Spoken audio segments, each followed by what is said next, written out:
بسم الله الرحمن الرحيم. السلام عليكم ورحمة الله وبركاته. إن الحمد لله نحمده ونستعينه ونستغفره ونعوذ بالله من شرور أنفسنا ومن سيئات أعمالنا. من يهده الله فلا مضل له ومن يضلل فلا هادي له.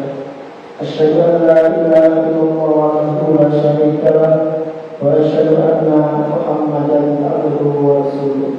اللهم صل وسلم على نبينا محمد وعلى آله وأصحابه ومن تبعهم إلى يوم الدين.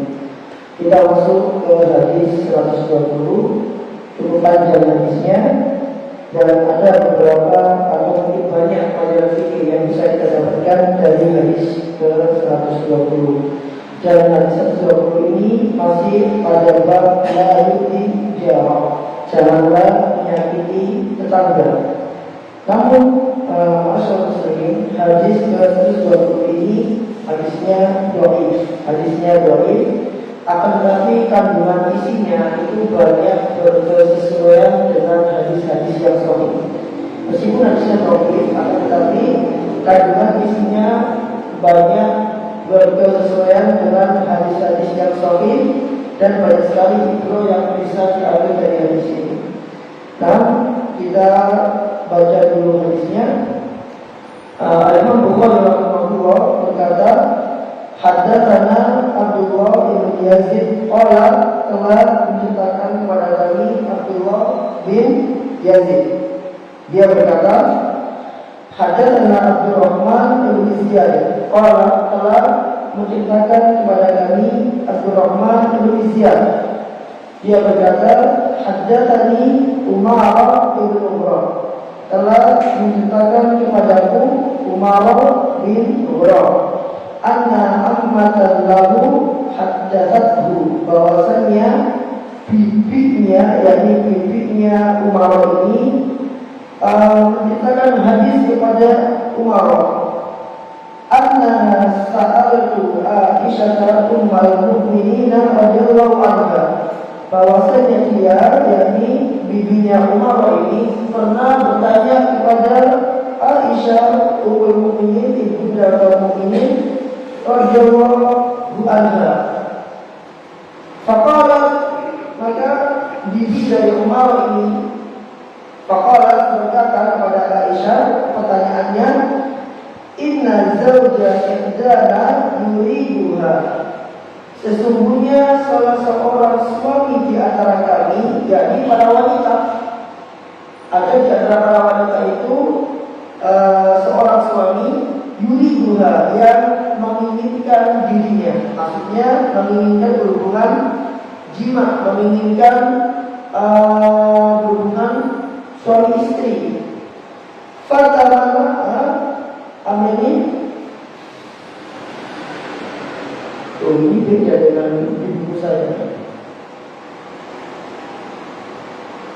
Fatamnahu nafsaha, akan tetapi wanita yang diinginkan oleh suami tersebut tidak mau, nolak, nolak.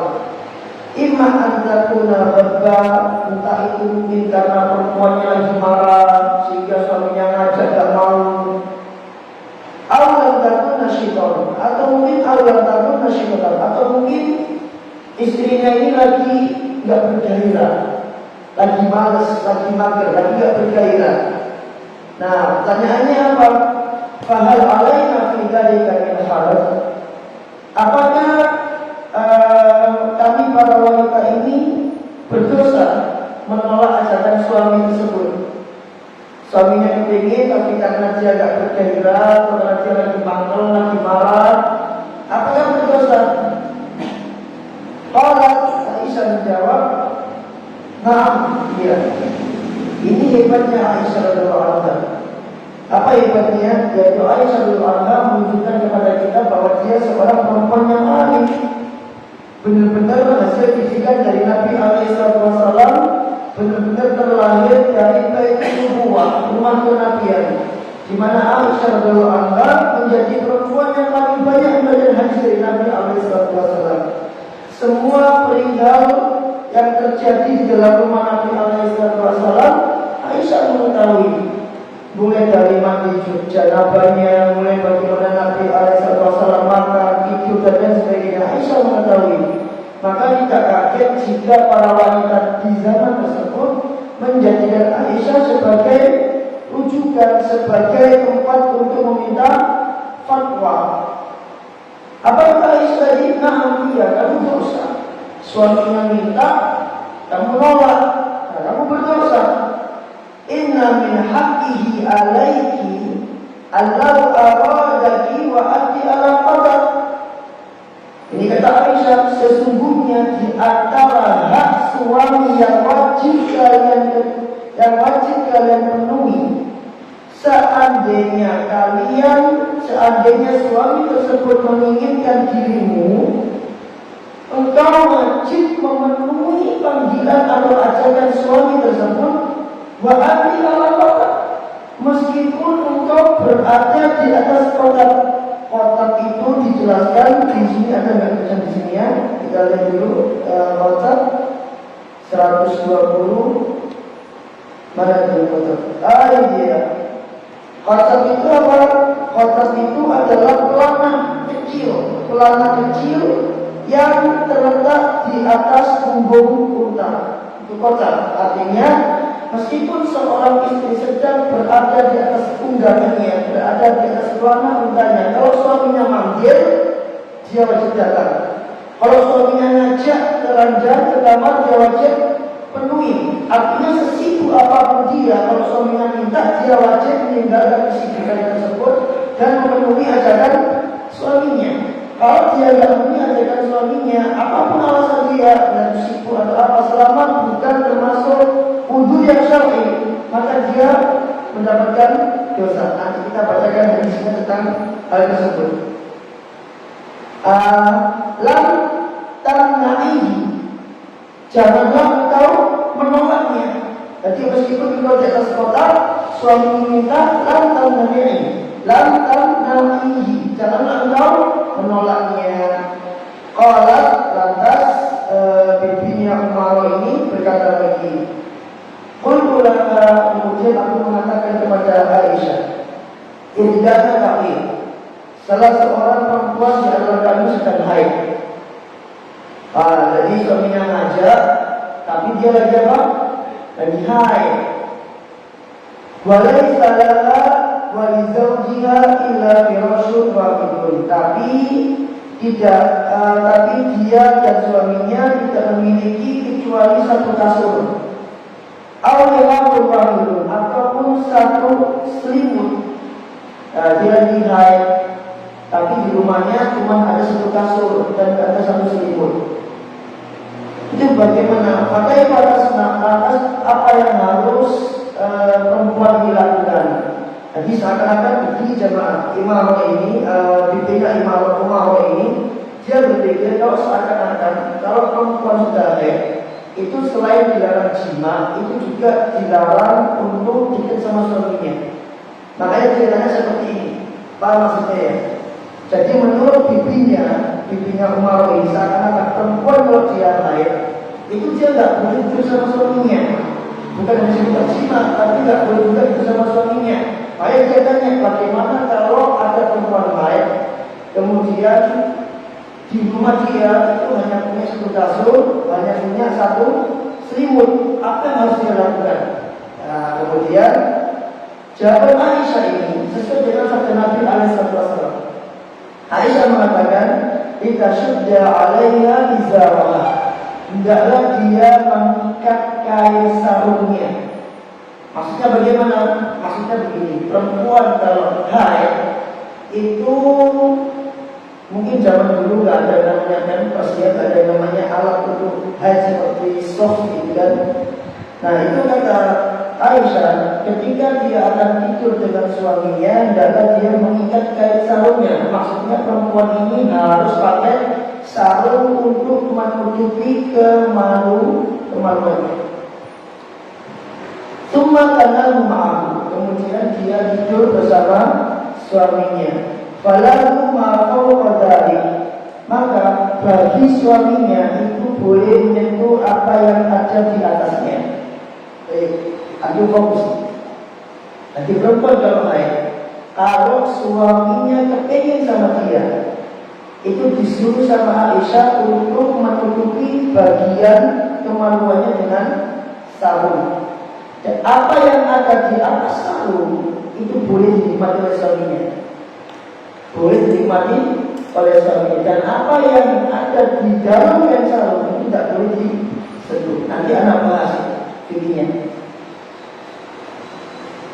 Maaf nih, namun demikian, sawfa ukhbiruki ma sana'a Nabi sallallahu alaihi wasallam.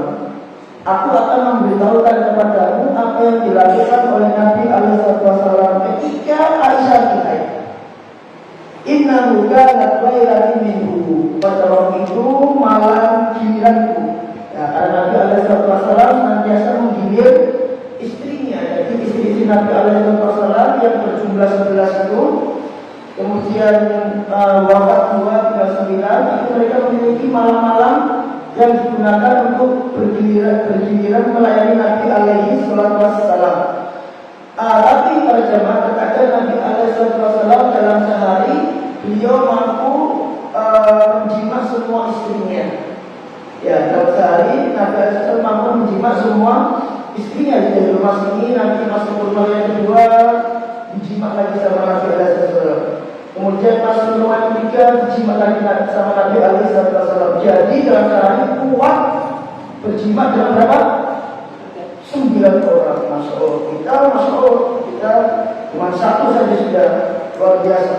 Nabi alaihi wasallam merupakan kekhususan Nabi mampu dalam sehari melayani 9 orang wanita. Dan dalam hadis dikatakan bahwasanya Nabi alaihi wasallam itu diberi kekuatan oleh Allah setara 30 orang laki-laki. Kuat betul Nabi alaihi wasallam. Nah, Aisyah radhiyallahu anha waktu itu mendapat giliran dan fatahatu syai'an min syai'in. Kemudian di malam tersebut dia membuat sesuatu yang terbuat dari tepung. Fadha'atu arsan, fadha'ala faradallah. Dari tepung itu dia membuat beberapa lempen kue. Kemudian tidak lama kemudian Nabi alaihi wasallam masuk ke rumah, faradallah, kemudian menutup pintu. Wadakhala ila masjid. Kemudian tidak lama lagi Nabi masuk kembali lagi ke dalam masjid. Karena rumah Nabi alaihi wasallam itu nempel sama Masjid Nabawi. Jadi kalau misalkan Nabi iktikaf, Nabi cukup mengeluarkan kepalanya melalui jendela untuk disisir oleh Aisyah. Dan itu sama sekali tidak membatalkan iktikaf beliau. Kenapa? Karena yang keluar bukan semua anggota tubuh, tapi hanya kepala. Yang membuat iktikaf batal itu ketika dia keluar semua anggota tubuhnya. Jadi kalau misalkan panjenengan berada di masjid keluar tangannya untuk begini, tidak batal iktikafnya. Tetap dianggap sebagai iktikaf. Nah, rumahnya Nabi alaihi wasallam itu dempet sama rumahnya Masjid Nabawi. Jadi tinggal buka pintu itu sudah Masjid Nabawi. Maka wajar ketika Nabi masuk ke rumah, untuk pintu kemudian masuk lagi ke dalam masjid. Itu mepet banget, bukan nggak harus keluar rumah ya, nggak harus keluar rumah. Cuma memang dia berbatasan dinding dengan Masjid Nabawi. Dindingnya Masjid Nabawi dengan rumah itu hanya dibatasi oleh pintu saja.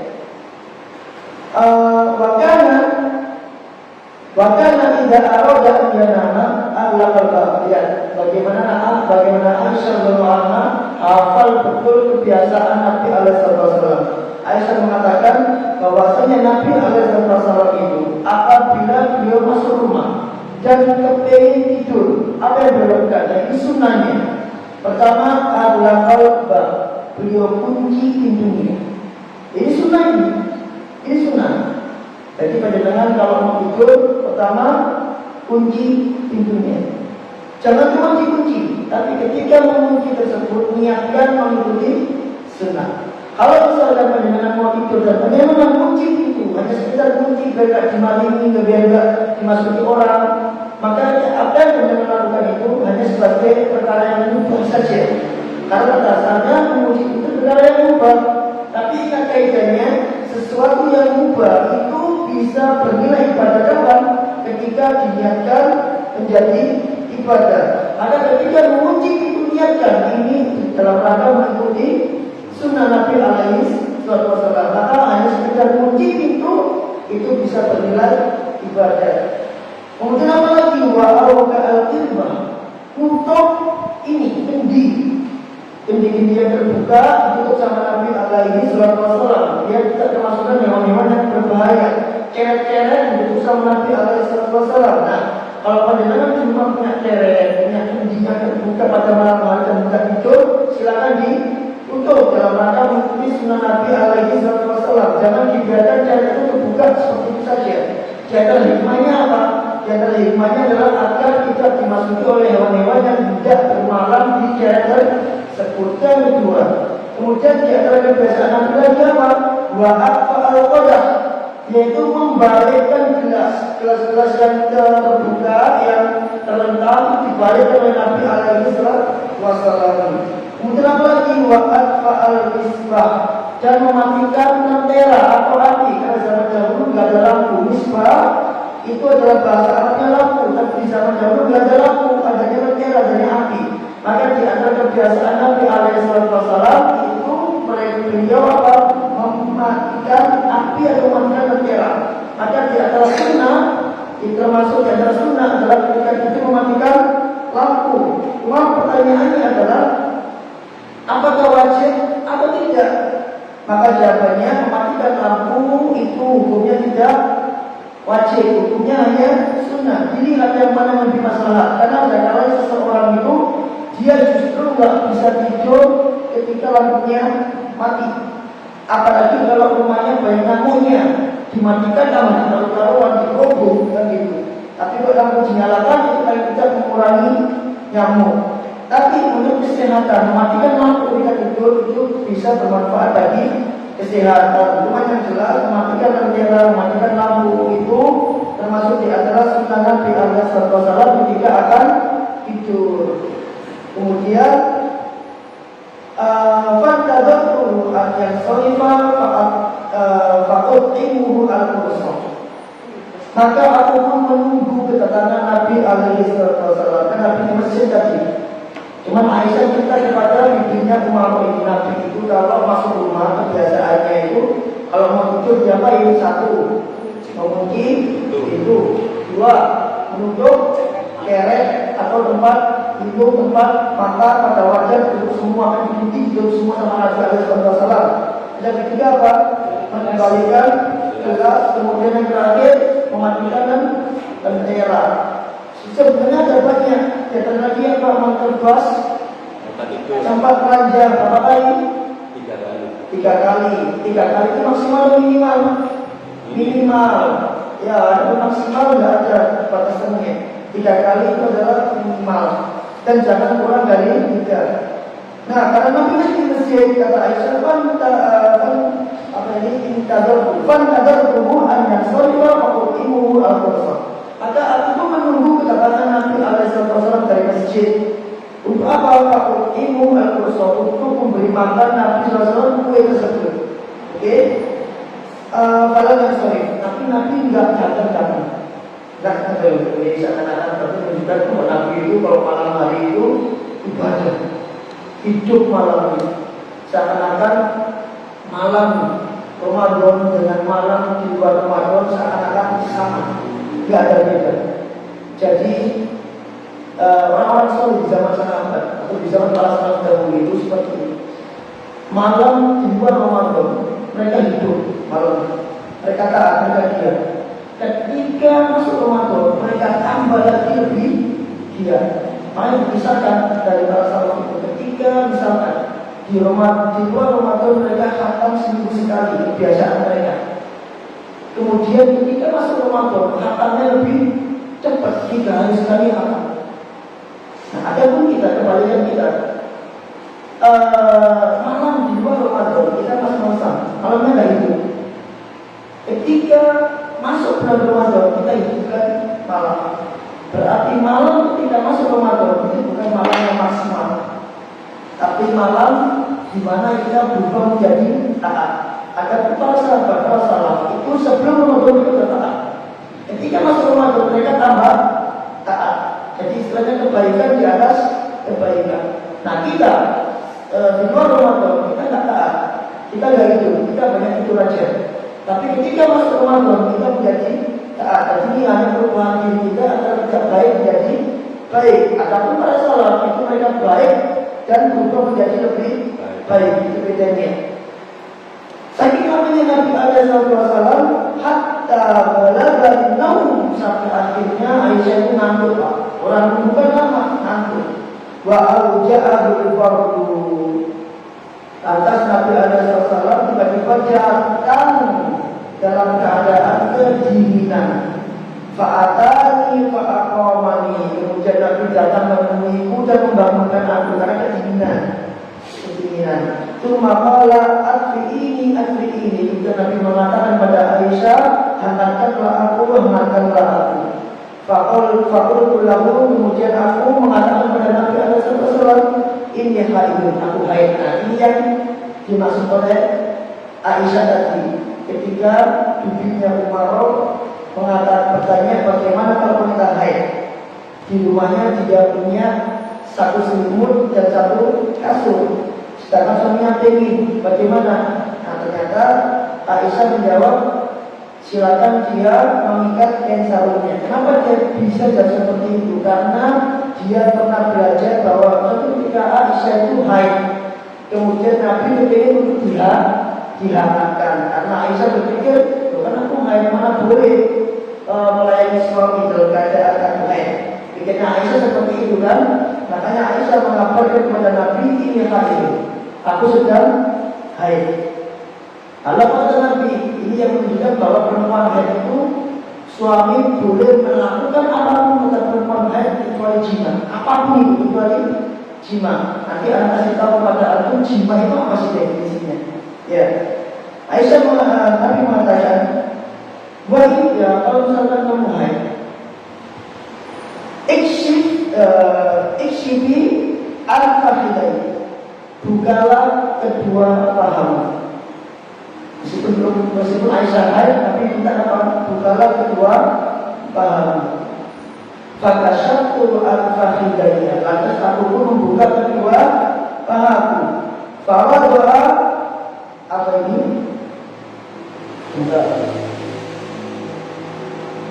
Nah, bahwa doa khadjamu wa rasahu ala fakhidayya. Lantas beliau alaihi wasallam meletakkan pipinya dan kepalanya di atas kedua pahamu. Berarti gimana itu? Mendekati kemaluan insyaallah kalau melihat teks hadisnya.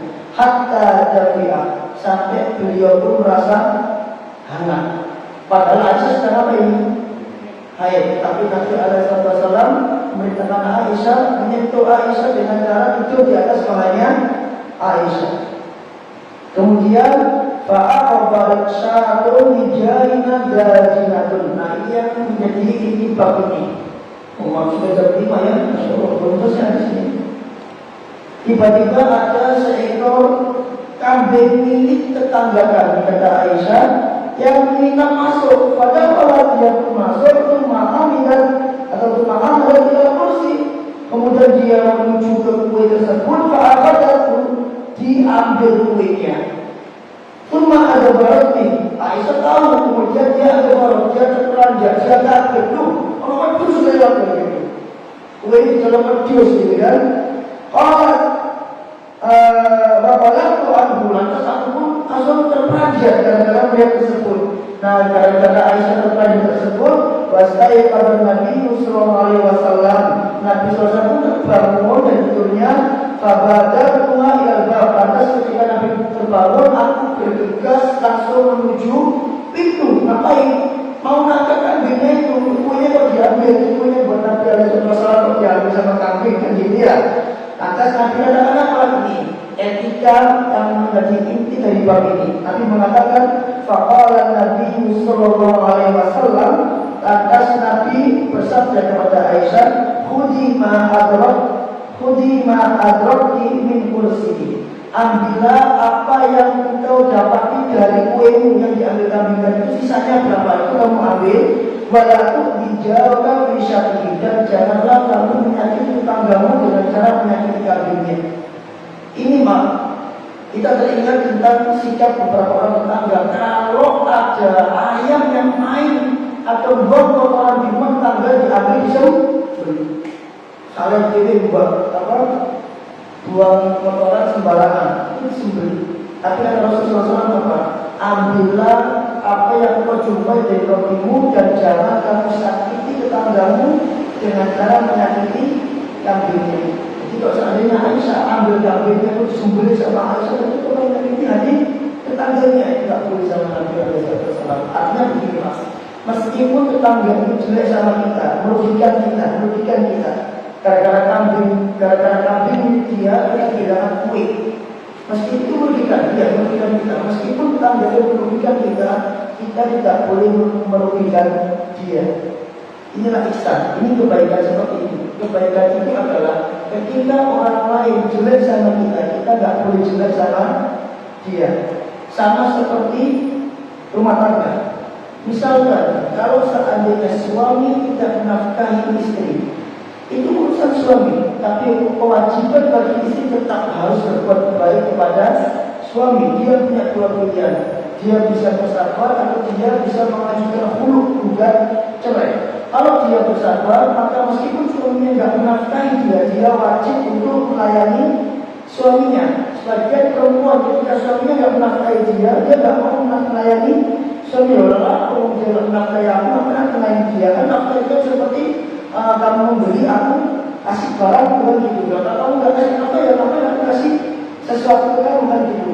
Itu di dalam sunnah, seperti di dalam sunnah, meskipun suami dia tidak menafkahi, kalau dia memilih bersabar, maka dia wajib tetap berbuat baik kepada suaminya. Kalau dia tidak mau bersabar, maka dia boleh pakai opsi yang kedua dengan cara minta cerai atau minta khulu. Baik. Nah ini sama seperti itu. Ketika tetangga itu merugikan kita, atau teman kita merugikan kita, kita nggak boleh merugikan dia. Kita harus berbuat baik sama dia. Ada beberapa pelajaran di sini yang bisa kita ambil. Yang pertama adalah tidak boleh menolak ajakan suami. Seorang istri tidak boleh menolak ajakan suami. Dia wajib mentaati suami. Bahkan mentaati suami itu adalah kunci surganya istri. Istri itu kalau surga, dia tidak perlu jauh-jauh. Surga itu ada di mana? Ada pada suaminya. Dia mentaati suaminya dan suaminya itu dia masuk surga. Dia tidak mentaati suaminya, kemudian suaminya tidak itu, dia masuk ke dalam neraka. Simpel. Apa dalilnya? Nabi alaihissalam bersabda, "Idza sholat al-mar'atu khamsaha," apabila seorang wanita, seorang istri itu sholat 5 waktu tanpa sholat malam, lupa, hanya 5 waktu doang. Wassalat syahraha, kemudian dia berpuasa di bulan Ramadan, nggak pakai puasa Ramadan, hanya menjalankan yang wajib-wajib saja. Kemudian wahafidhat farjaha, dia jaga kemaluannya dia hanya untuk suaminya, nggak perlu untuk orang lain. Kemudian wa'ata'at zawjah, dan dia taati suaminya. Apa kata Nabi alaihissalam? Ilalah, maka akan dikatakan kepada perempuan di hari kiamat nanti, udkhulil jannah min ayyi babi syi'ti, masuklah dalam surga melalui pintu surga manapun yang kamu mau. Syaratnya adalah mentaati suami dan melakukan semua kewajiban. Kalau melakukan semua kewajiban dan mentaati suami, itu ganjarannya adalah perempuan ini atau istri ini masuk ke dalam surga melalui pintu manapun. Maka bagaimana kalau misalkan dia tambah dengan hal-hal yang sifatnya sunnah? Cuma dia ada permasalahan. Permasalahannya adalah apa batasan seorang istri wajib mentaati perintah suaminya? Apakah setiap perintah suami harus ditaati? Apa? Ada yang tahu?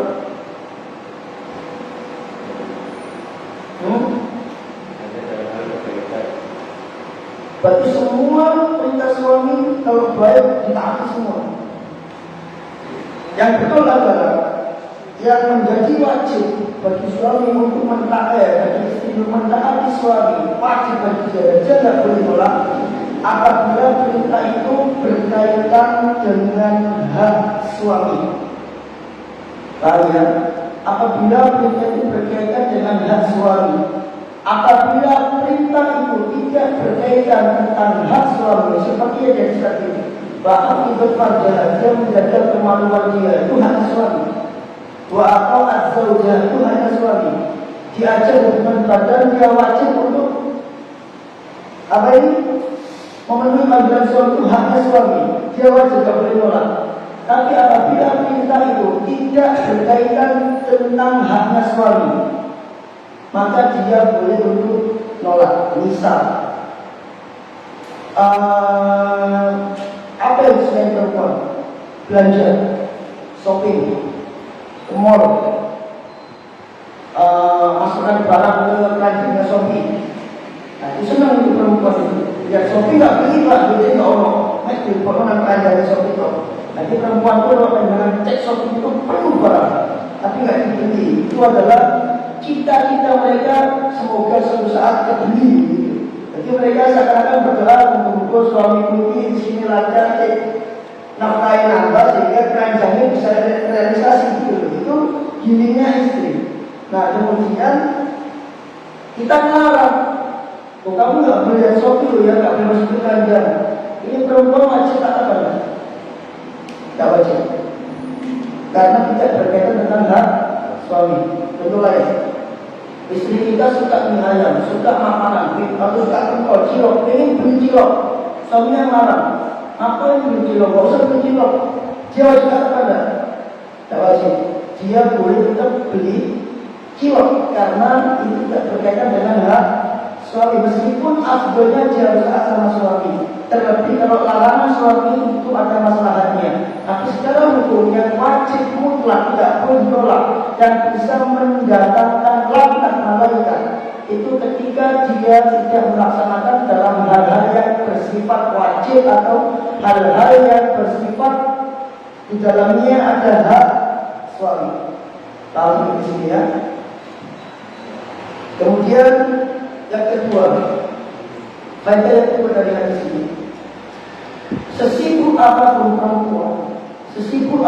perempuan, ketika suaminya meminta dirinya untuk melakukan jima atau untuk melakukan hubungan badan, suaminya ingin, maka sesibuk apapun dia wajib memenuhi panggilan suaminya. Kalau dia tidak memenuhi panggilan suaminya, dia melakukan dosa yang sangat besar. Nabi SAW bersabda, "Idza da'a ar-rajulu imra'atahu", apabila seorang suami memanggil istrinya, mengajak suaminya ila firasyi, untuk menuju ke kasurnya, fa'abat, tapi kemudian dia tidak mau, ghadban 'alaiha, lantas karena dia menolak maka suaminya marah pada dia. Apa yang terjadi? La'anatha al-malaikatu hatta tusbih, maka malaikat akan melaknat dia sampai subuh. Apa laknat? Al-laknat itu al-bu'du an-rahmah, dijauhkan dari rahmatnya Allah. Artinya Allah tidak sayang sama dia dan malaikat akan mendoakan kesengsaraan untuk dia. Ketika suaminya ngajak, meskipun dia sibuk apapun, ketika dia tidak memenuhi panggilan suaminya terkait hak suaminya dan membuat suaminya marah, maka malaikat la'anatha al-malaikatu hatta tusbih, malaikat akan menolak atau melaknat dia sampai subuh. Ini pentingnya bagi seorang istri tidak boleh membuat murka suami dalam hal-hal yang tidak keluar dari Al-Quran dan Sunnah. Selama perkara itu tidak keluar dari Al-Quran dan Sunnah, dia tidak boleh membuat jengkel suami. Kalau sampai dia ikut di ranjangnya dan dalam keadaan suami jengkel sama dia, maka berat hukumannya bagi perempuan. Malaikat akan melaknat dia sampai subuh. Malaikat akan melaknat dia sampai subuh.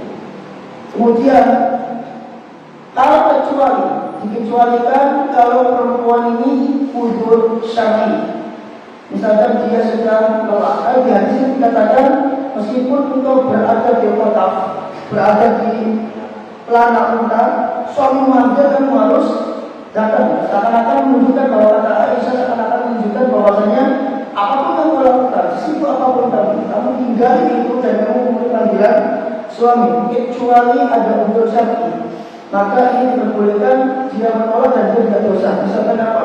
Misalkan dia perempuan ini sakit, misalkan suaminya ngajak tapi dia sakit, dia boleh nolak? Boleh. Atau mungkin dia lelah.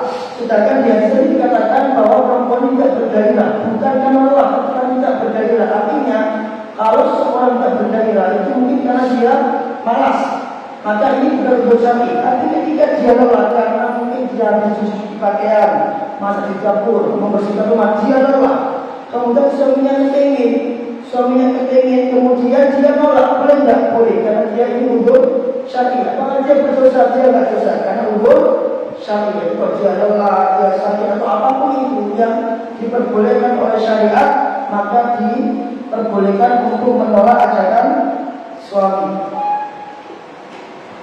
Kemudian faedah ketiga, hadis ini mengajarkan kepada kita, menunjukkan kepada kita bahwa perempuan yang haid, istri yang haid itu suaminya boleh melakukan apapun kepada dia kecuali berjima.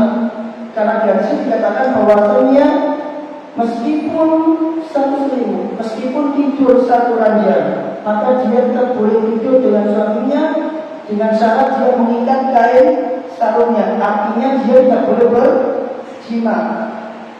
Sebagaimana Aisyah radhiyallahu anha dikatakan bahwa waktu dia haid dan Nabi ingin dihangatkan, mungkin belum ataupun yang lainnya, maka Aisyah mengatakan aku haid, seakan-akan itu tidak boleh. Tapi ternyata Nabi tetap menyuruh Aisyah membuka pahanya, dan ini merupakan sesuai dengan sabda Nabi SAW yang bersabda dalam Bulughul Maram. Nabi mengatakan annal yahuda kanu idza hadat al-mar'atu fihi, bahwasanya orang-orang Yahudi itu apabila perempuan mereka mengalami haid, la yu'akiluna, mereka tidak mau makan sama perempuan tersebut. Faqala Nabi SAW, lantas Nabi mengatakan isna'u kulla syai'in illa nikah, lakukan apapun terhadap perempuan yang haid kecuali nikah. Nikah yang dimaksud di sini bukanlah akad nikah, bukan, tapi nikah menjadi nama lain dari jima. Nabi mengatakan apa? Isna'u kulla syai'in illa nikah, lakukan apapun terhadap perempuan yang haid, yang sentuh, makan bareng, duduk bareng, mandi bareng, terserah, kecuali jima, lakukan apapun. Maka hadis yang kita bacakan ini juga merupakan bantahan bagi orang-orang Yahudi, di mana orang Yahudi menganggap perempuan yang haid itu wajib dijauhi. Kenapa? Karena dia sedang dalam keadaan tidak suci, najis. Tapi orang Yahudi itu tasydid, dia berlebihan dalam masalah ini, di mana perempuan yang haid bagi orang Yahudi itu nggak boleh diajak ngobrol, harus dikeluarkan dari rumahnya, nggak boleh diajak, nggak boleh makan bareng, nggak boleh tidur bareng. Dan kalau seandainya pakaian mereka terkena darah haid atau darah atau sesuatu yang sifatnya najis, maka saking dulunya orang Yahudi ini, maka bagian yang najis itu dipotong, disobek pakai gunting, dihilangkan. Berbeda dengan Islam. Ketika Islam datang, maka Islam memberi hukum tentang wanita yang haid, di mana Allah mengatakan wajah alunaka anil mahid, dan mereka bertanya kepada Muhammad tentang wanita yang haid. Qul huwa adan, katakanlah haid itu termasuk adan, suatu penyakit, suatu gangguan. Fa'tazilun nisa'a fil mahid, dan jauhilah istrimu, jauhilah para wanita itu dari tempat haidnya. Maksudnya jangan dijima. Wala taqrabuhunna hatta yatahhurn, dan janganlah kamu mendekati mereka yang haid itu kecuali setelah suci. Maksudnya tidak boleh berjima kecuali dalam keadaan suci. Fa idza tatahharna fa'tuhunna min haitsu amarakumullah, dan ketika para istrimu yang haid itu sudah suci, maka silakan kamu mendatangi mereka. Ini bahasa sopannya Al-Quran, etikanya Al-Quran. Mereka memakai bahasa, Allah memakai bahasa mendatangi istri. Maksudnya apa? Berhubungan pada sopan sekali. Bahkan Nabi SAW, bahkan Nabi SAW itu ketika ngomong jima, itu tidak mengatakan jima, tidak. Mereka pakai bahasa yang sopan. Di antara bahasanya apa? Seperti ini. Dahwala Rasulullah SAW al-Abi. Nabi masuk menemui keluarganya. Keluarga yang dimaksud siapa? Istrinya. Masuk yang dimaksud itu apa? Ingin berhubungan badan. Tapi lafadznya pakai apa? Dahwala, masuk. Ini etika, ini sopan. Zakirnya nggak sopan terus bapaknya ngomong jima ini. Ini nggak apa itu pikir seperti itu. Jadi orang-orang yang begitu seperti itu. Dan Islam datang untuk membuat hukum bahwasanya boleh melakukan apapun kecuali jima. Oh iya, sekarang jima itu maksudnya apa? Orang yang sedang bertumbuh rayu meskipun dia telanjang itu tidak dikatakan jima. Paham ya? Jadi kalau seandainya ada orang puasa, ada orang yang berpuasa, kemudian dia berhubungan badan dengan istrinya, bertumbuh rayu mencium bagian-bagian istrinya yang dia sukai, itu tidak membatalkan puasa dia. Karena yang membatalkan puasa dia apa? Jima. Jima itu apa?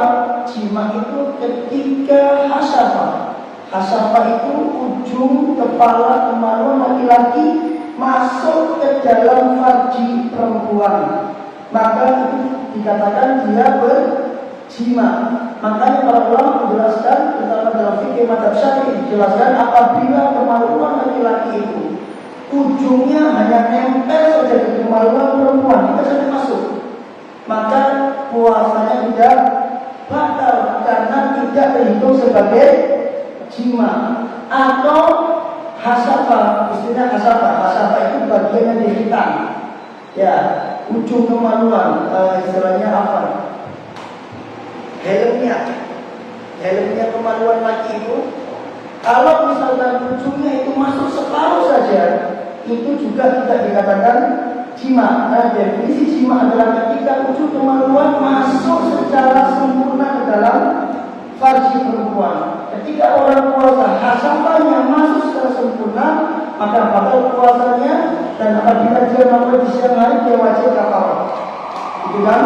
Nah, perempuan yang hebat itu tidak boleh melakukan jima. Artinya suami boleh melakukan apapun, menciumi bagian manapun dari istrinya, kecuali satu jima, yaitu memasukkan kemaluan suami ke dalam kemaluan istri, memasukkan hasafah ke dalam farji istrinya. Ini yang dilarang oleh sunnah. Tapi kalau bertumbuh rayu misalkan sama-sama telanjang, kemudian kita menikmati bagian-bagian yang lain kecuali kemaluan dia, apakah boleh? Boleh. Paham ya? Boleh. Karena Nabi mengatakan isna usul syai'in illa nikah. Lakukan semuanya kecuali jima. Sedangkan jima itu apa? Ketika memasukkan kemaluan suami hasafahnya ke dalam farji. Maka selama nggak dimasukin, maka tidak terjadi jima. Makanya Syekh Shalih Al-Utsaimin mengatakan di sini, Syekh mengatakan jawazul istimta'u bil haidi fi kulli syai'in illa nikah.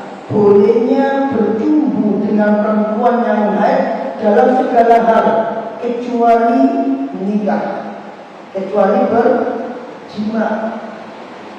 Apa maksudnya nikah? Yakni illa al-waqf, kecuali, dan dimaksud jima di sini adalah waqf, memasukkan kemaluan ke dalam farji perempuan. Jadi kalau perempuan jima apa? Kalau istri sedang haid, itu bukan berarti kita nggak boleh berhubungan dengan dia. Tetap diperbolehkannya, nggak boleh adalah jima. Sebagian orang salah paham. Sebagian orang menganggap hukum jima itu ketika terjadi hubungan badan dikatakan jima. Tidak. Dikatakan jima ketika masuknya kemaluan laki-laki kepada kemaluan perempuan. Kalau dikatakan iltiqa al-khitanain, bertemunya dua khitan. Jadi khitannya laki-laki dengan khitannya perempuan. Dan perempuan juga punya khitan. Khitannya perempuan berada di bagian atas kemaluannya. Nah, ketika dua khitan bertemu maka terjadi jima. Ketika dua khitan tidak bertemu maka tidak terjadi jima. Jadi sekedar hubungan badan atau pula ada misalkan atau bersedang gurau, bermain-main, cium-cium dan lain sebagainya, itu diperbolehkan. Baik.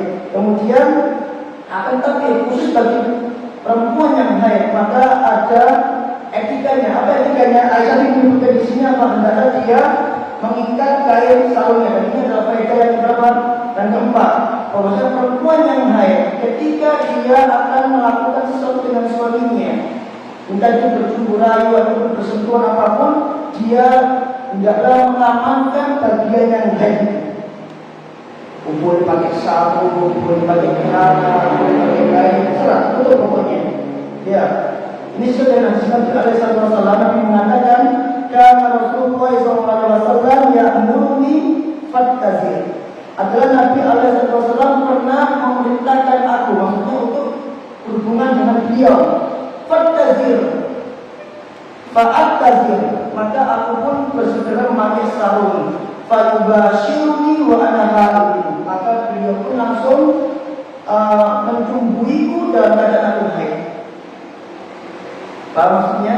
Jadi untuk perempuan yang haid, ketika suaminya kepingin sama dia, maka dia harus mengikuti kemaluan dia ketika sedang berhubungan dengan suaminya. Ini bukan karena nggak boleh, nggak boleh cuman apa? Jima. Baik. Sebagian ulama mengatakan bahwasanya yang boleh disentuh oleh suami adalah apa yang ada di atas pusar dan apa yang ada di bawah lutut. Adapun apa yang ada antara pusar dengan lutut itu tidak boleh disentuh. Dan Syekh Muhammad bin Shalih Al-Utsaimin menyebutkan di sini apa di antara hikmahnya bahwasanya Nabi Alaihi Wasallam menyuruh Aisyah untuk memakai sarung ketika akan berhubungan dengan Nabi Alaihi Wasallam ketika akan haid. Saya mengatakan di sini annahu dan bagi idza arada an yubashiraha an tattazir li wajhain.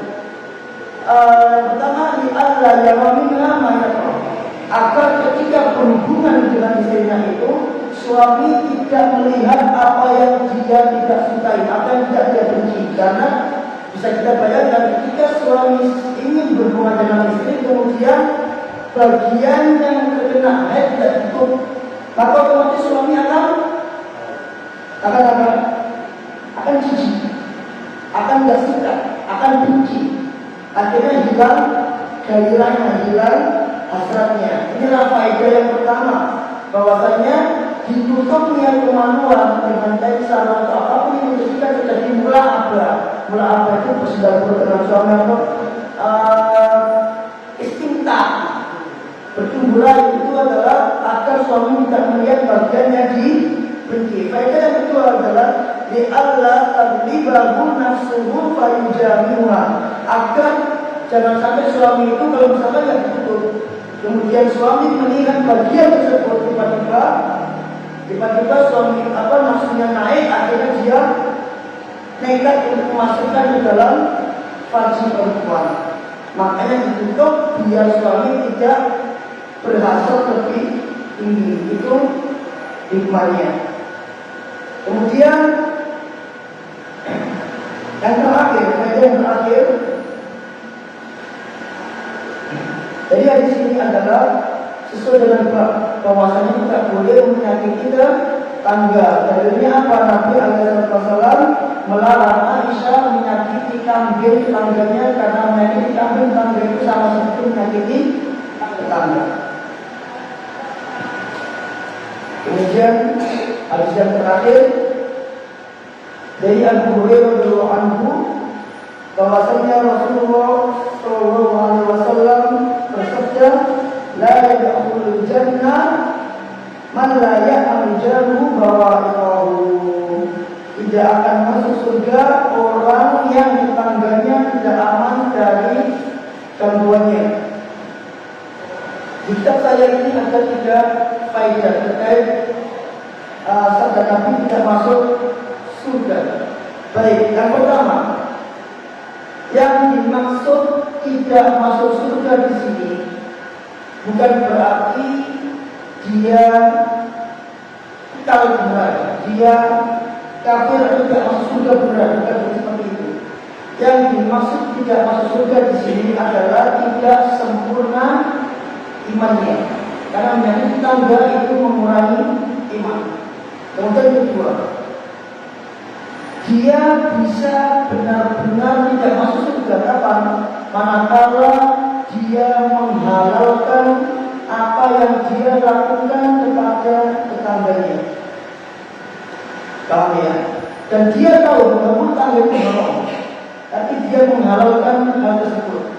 Maka yang seperti ini bukan hanya tidak masuk surga, tapi dia juga kafir. Kok bisa Pak? Bukan melanggar, tapi dia menghalalkan apa yang diharamkan oleh Allah. Menghalalkan dosa. Orang yang melakukan dosa selama dia tidak menghalalkan dosa tersebut, dia diampuni.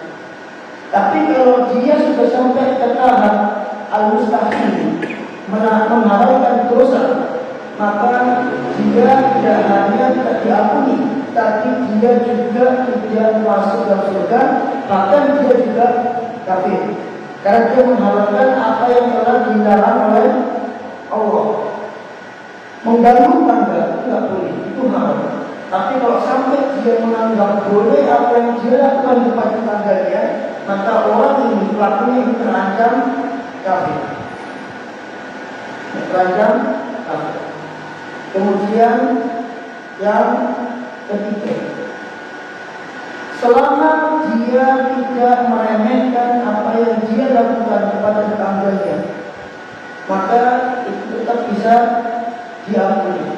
Tapi kalau dia sudah masuk dalam tahap remehkan, maka situasinya akan menjadi dosa yang sangat besar.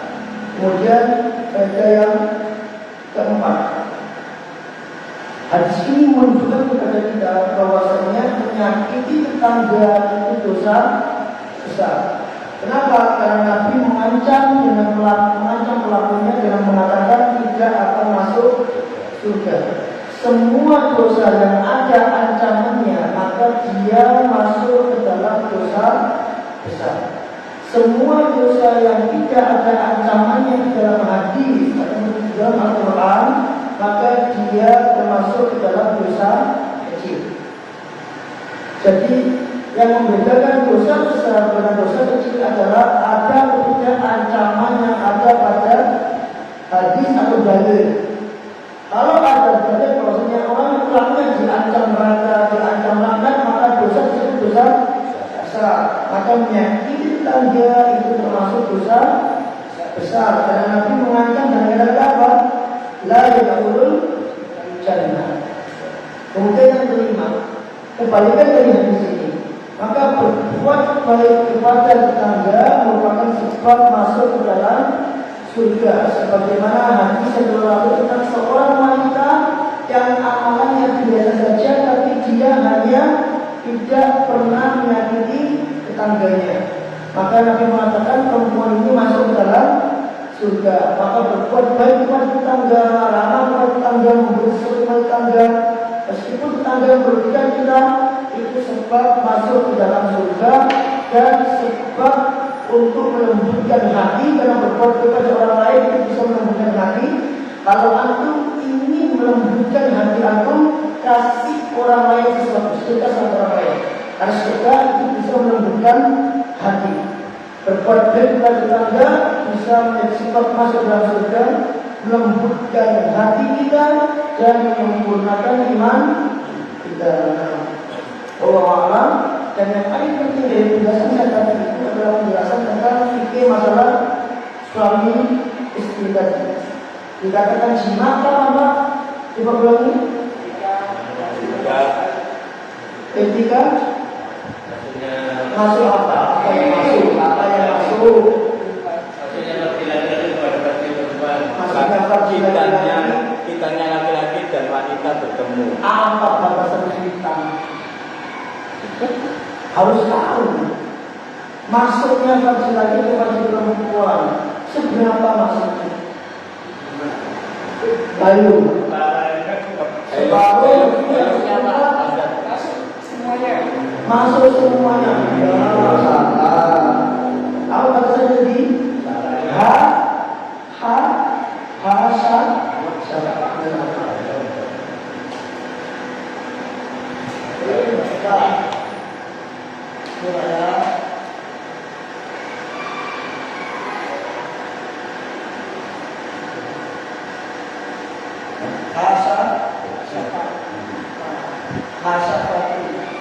Asafati ini apa artinya?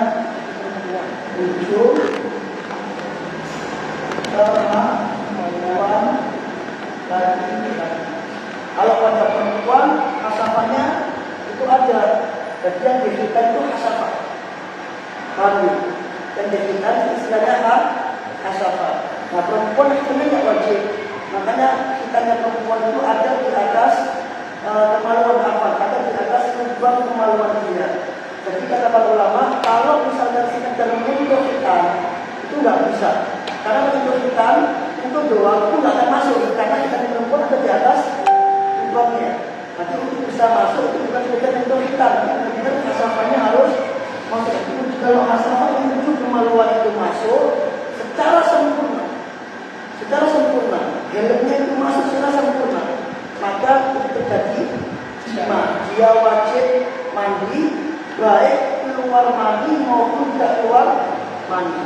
Tapi kalau yang masuk hanya separuh dari hasafah, maka dia tidak dikatakan jima. Jadi meskipun dia tidak keluar mandi, kalau yang masuk hanya separuh hasafah, maka dia tidak perlu mandi.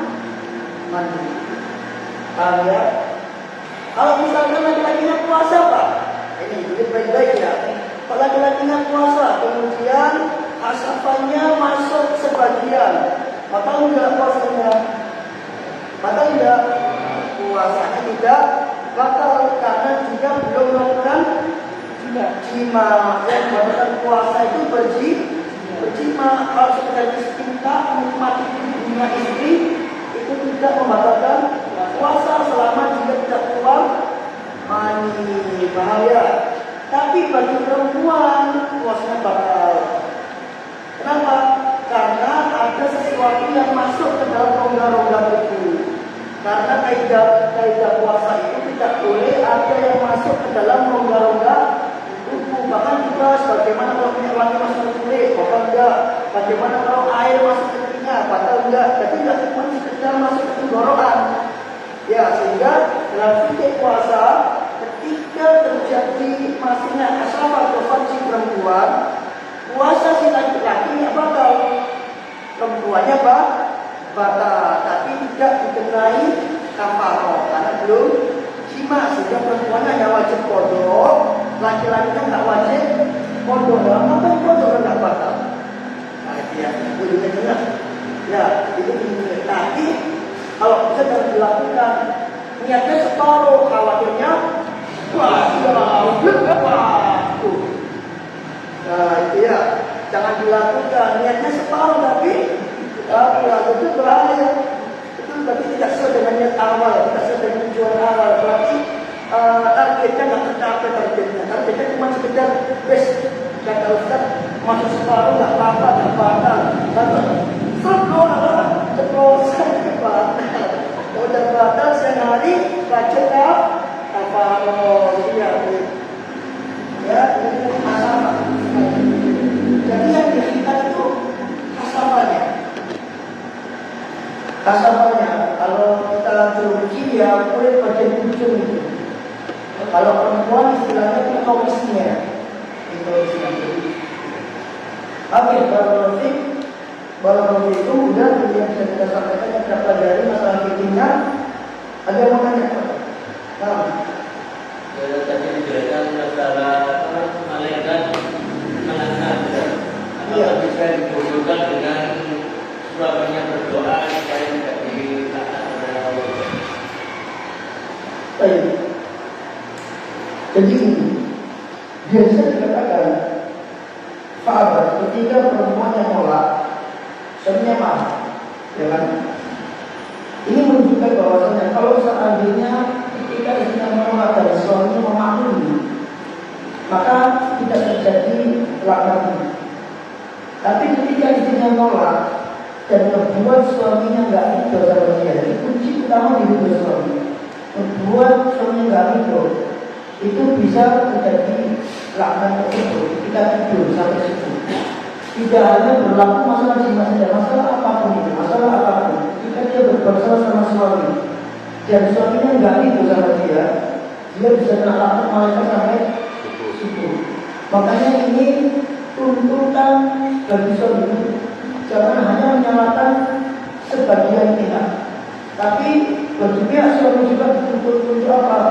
Untuk berjiwa besar, untuk banyak-banyak pemakluman, sehingga kalau ada misalkan disuruh gak mau malas kerja atau apa, itu suami harus banyak-banyak pemakluman. Tidak mungkin dia capek, mungkin dia apa.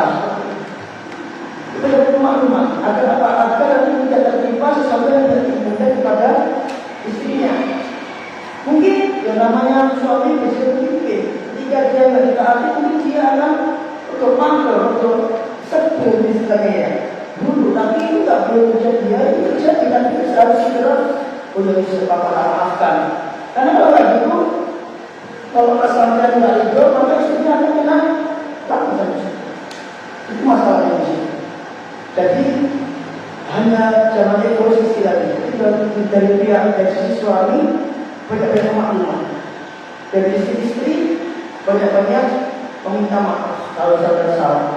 Dari sisi suami banyak-banyak memaafkan. Bahkan kadang istri itu, dan gak semua istri ya, semua perempuan itu kadang salah merasa benar. Ini repot. Ya, tapi nggak bisa dikatakan kamu salah, nggak bisa, kita nggak bisa begitu. Itu sudah fitrahnya mereka. Mereka itu kalau salah, perempuan itu kalau salah, kita merasa benar. Joko-joko, aku sih salah. Bapak ini salah. Itu sudah fitrahnya perempuan. Kita dituntut untuk banyak-banyak memberi hidup dan memaafkan. Jadi kalau misalkan suatu hidup, tidak akan bisa. Nah, bisa hidup itu harus maafkan. Selalu bukan bolehnya mengatakan hadis boleh yang kita dengan baik. Bolehnya mengatakan hadis yang boleh tapi yang kita dengan baik. Iya, para ulama sepakat bahwasanya boleh bagi seseorang mengamalkan hadis dhaif yang tujuannya untuk pada amal dengan syarat dhaifnya tidak para hati ringan. Dhaifnya itu gimana? Dhaifnya itu ada satu hadis, ada di situ yang rawinya tidak thiqah, rawinya mungkin karena hafalnya jelek atau mungkin karena hafalnya jelek, dia lupa, sehingga hadisnya jatuh pada dhaif. Tapi dhaifnya tak parah. Kenapa tak parah? Karena di jalan-jalan yang lain punya jalur, punya turun istilahnya jalur. Ternyata hadis itu dikuatkan oleh hadis-hadis yang senada dari jalur-jalur sanad yang lain, sehingga di sini meskipun statusnya dhaif, maka dia nggak parah. Nah, dhaif yang nggak parah ini itu istilah lainnya adalah hasan li ghairi. Kalau jadi hadis dhaif yang ringan, yang khafif yang ringan dengan hadis hasan li ghairi itu sama. Itu sama. Makanya ketika Imam Ahmad rahimahullah dalam Musnad Ahmad meriwayatkan hadis, maka dhaifnya Ahmad itu adalah hasan. Hasan li ghairi. Hasan itu apa? Hasan li dzati dan hasan li ghairi. Hasan li dzati itu adalah hadisnya bukan hasan li. Nah, hasan li ghairi itu adalah hadisnya dhaif, tapi ada hadis-hadis lain yang semisal dengan hadis ini menguatkan dia, sehingga dhaifnya tadi naik derajat jadi hasan. Makanya namanya hasan li ghairi, maksudnya dia dihasankan dengan hadis-hadis yang lain. Nah, di sini sama seperti kita dhaif tadi. Jadi hasan li ghairi dan dhaif itu hampir sama ketika dhaifnya ringan. Tapi kalau dhaifnya syadid, parah banget dhaifnya, maka ini tidak bisa diamalkan. Tapi kalau dhaifnya ringan, maka ulama sepakat masih bisa diamalkan. Ada para masyayikh yang bersikap kaku atau bersikap nggak mau yang sorry saja. Seperti siapa? Seperti Syekh Al-Bani misalkan beliau termasuk ulama yang tidak mau mengamalkan sesuai. Ya, kalau misalkan boleh tidak diamalkan dengan bid'ah, hanya sekali saja. Makanya kenapa tidak ada sebab terjadinya ikhtilaf ulama bid'ah, bid'ah, mustahab, padahal sama-sama Ahlussunnah. Sebabnya adalah hadis yang dipakai sandaran terhadap amal tersebut itu tidak satu boleh. Hanya saja ulama tidak mau boleh.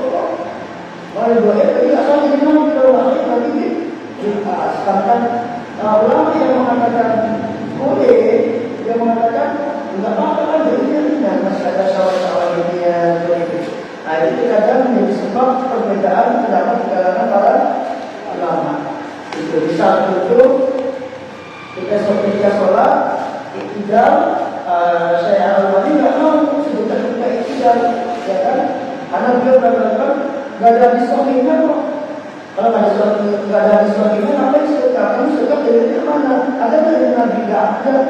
Nah, maka beliau menganggap orang yang suka ketika iktidal itu melakukan bid'ah. Nah, tapi kalau ulama yang lain dengan Muhammad bin Shalih ini atau Syekh Bas, beliau simpel juga menggunakan kaidah fikih. Apabila tidak dijumpai dalil khusus, maka dikembalikan kepada dalil yang umum.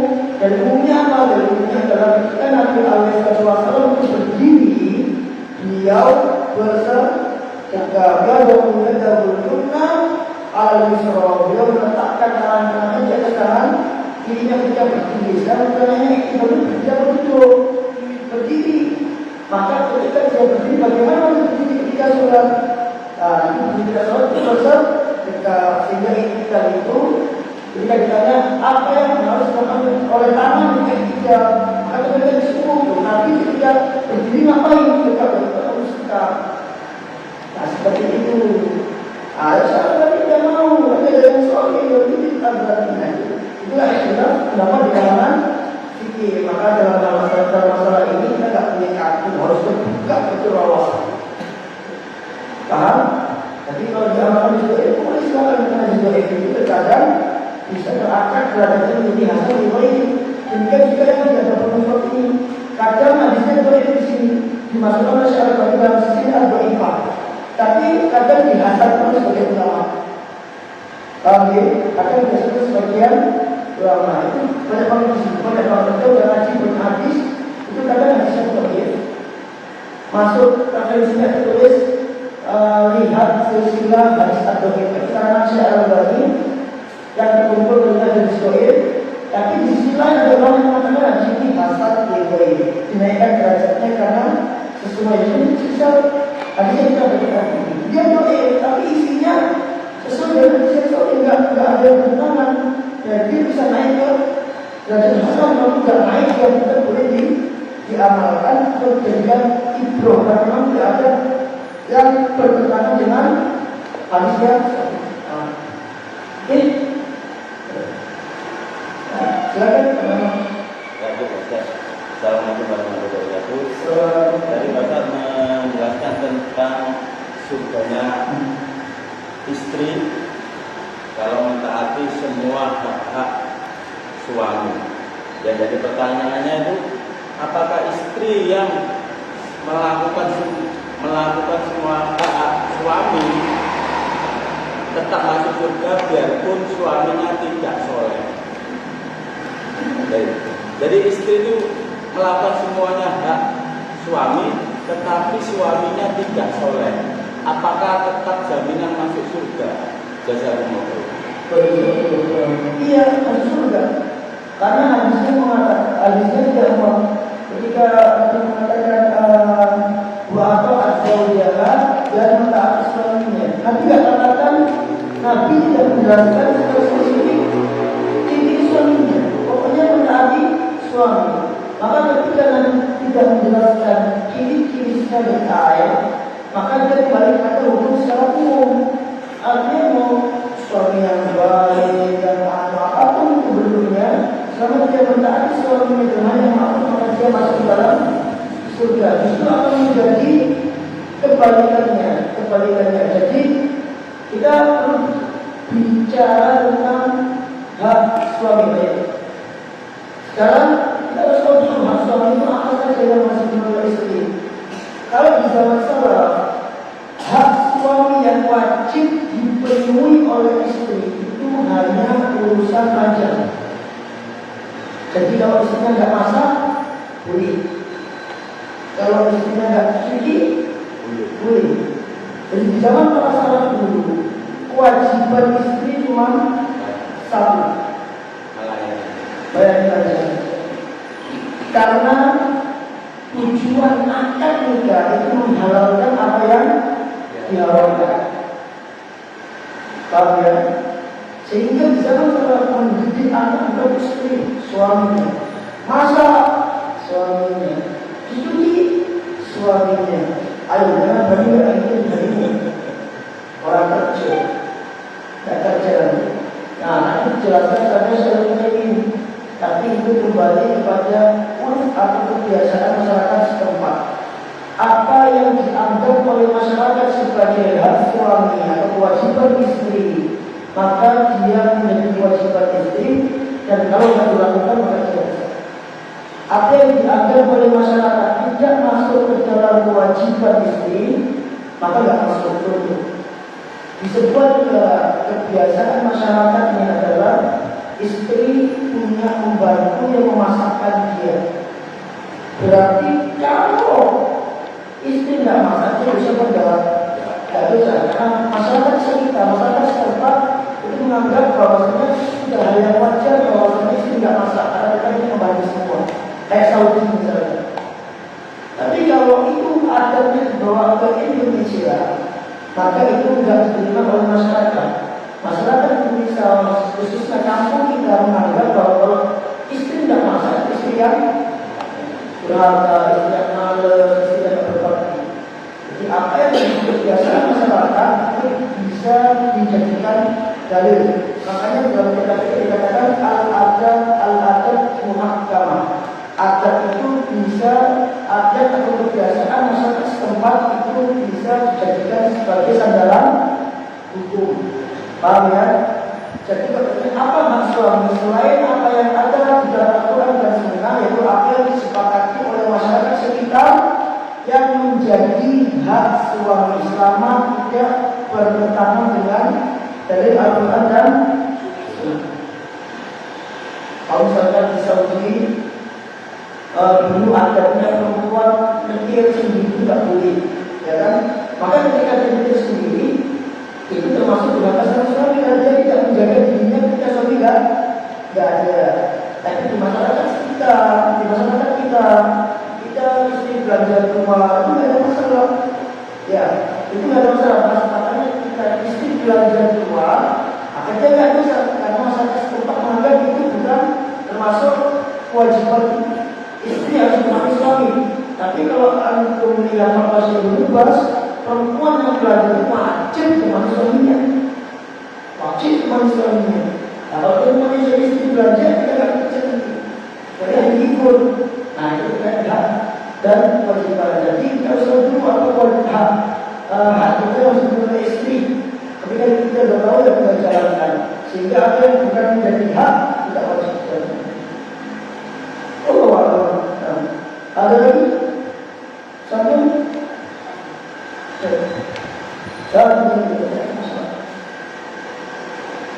Subhanallah wa bihamdihi, asyhadu an la ilaha illa anta